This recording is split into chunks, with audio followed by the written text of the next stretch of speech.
Turn to some politics, some current politics now. Different candidates have led in the race for the GOP nomination for president, but one name has hovered consistently around the top of the polls, and that is that man, Mitt Romney.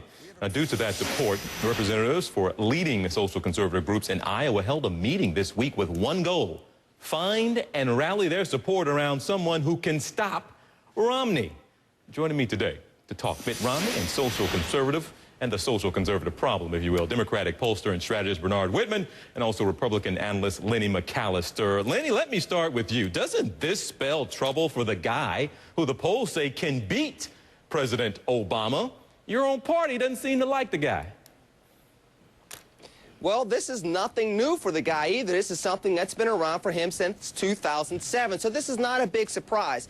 But if he continues to kind of leave Iowans alone, hope that he can bank on New Hampshire and perhaps Florida, he may run the risk of what happened to Hillary Clinton in 2007 going in 2008. Taking Iowa for granted, saying, I'm not going to win there, I won't put too many resources there, letting somebody else catch lightning in a bottle and not being able to catch up. Newt Gingrich is not the one that he wants to win Iowa or place ahead of him in Iowa, because Newt has name cachet in New Hampshire, will probably win South Carolina subsequently, and it would be hard for Romney to catch up. It's not a new problem for Romney, but with this new person at the top of the polls, this is a different situation, a different twist to this that he better get a handle on quickly with these social conservatives. Bernard, at this point, if he tries to woo social conservatives in Iowa, isn't it a little late in the game? He's had years to do this, and to swoop in last minute and say, hey, I'm your guy now. I mean, really? Are they going to buy that?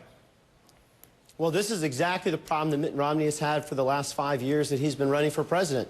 The Republican primary voters have been playing an ABR, anybody but Romney strategy, literally since he started running 5 years ago. And you've seen what happened in the last year, 18 months. The Republican primary electorate has been desperately searching for an alternative. First, they tried to get Trump in. Then it was Mitch Daniels from Indiana. Then it was Chris Christie from Jersey. Then they went to Kane, Bachman, Gingrich, Perry. They are desperate to find anybody but Mitt Romney, and the longer the delay of Romney's coronation takes, the greater position is going to be for President Obama, because the truth is support for Romney is broad but very, very thin, particularly among Republicans. And conservative Republicans would far rather have Newt Gingrich on the ticket. The problem is Newt Gingrich can't beat President Obama. But Lenny, on the point he just made, the longer it draws out, can't that be an advantage, because it's going to keep the media's attention? It's going to be a long fight. A lot of people say that helped with Obama and Hillary Clinton going at it for so long. It kept the national interest.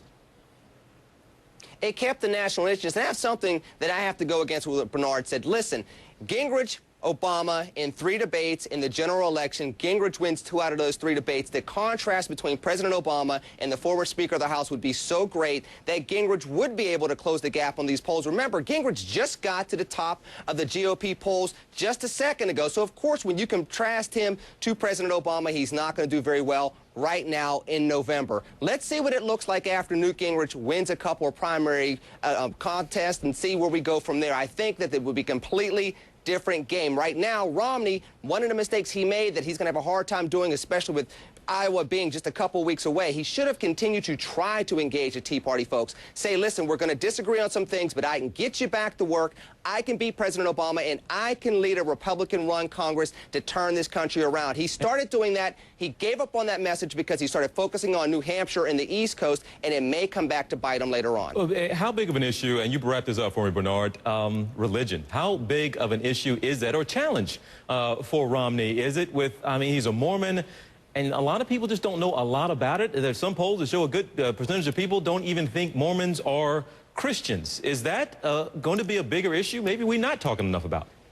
I think it's a huge problem for Romney, not among the general electorate writ large, but among the Republican base. The evangelical voters, who make up a huge swath of Republican primary voters and general election Republican voters, simply are worried about Romney's social conservative credentials, and frankly, they distrust him because of his Mormon religion, which I think is wrong. But I think if Romney is at the top of the ticket, turnout is going to be a huge problem for Mitt Romney. And I think with respect to Newt Gingrich, I say bring him on. Newt Gingrich is the guy that brought us a contract with America, overreached, and ultimately led to President Clinton's reelection. So I think a matchup of President Obama versus Newt Gingrich. Newt Gingrich, frankly, is a retread from the mid-90s, and is the last thing we need to do is to go backwards. We need to move forward, and I think in contrast with either Newt Gingrich or Mitt Romney, President Obama is going to do extremely well with the American people come next November. All right, Bernard Whitman, Lenny McAllister, gentlemen, thank you both. TJ, hey, I'm going to have you on tomorrow morning, man. I promise I'll let you finish that thought, all right? Gentlemen, thank you both for spending some of this holiday weekend with us, all right? Thanks so much.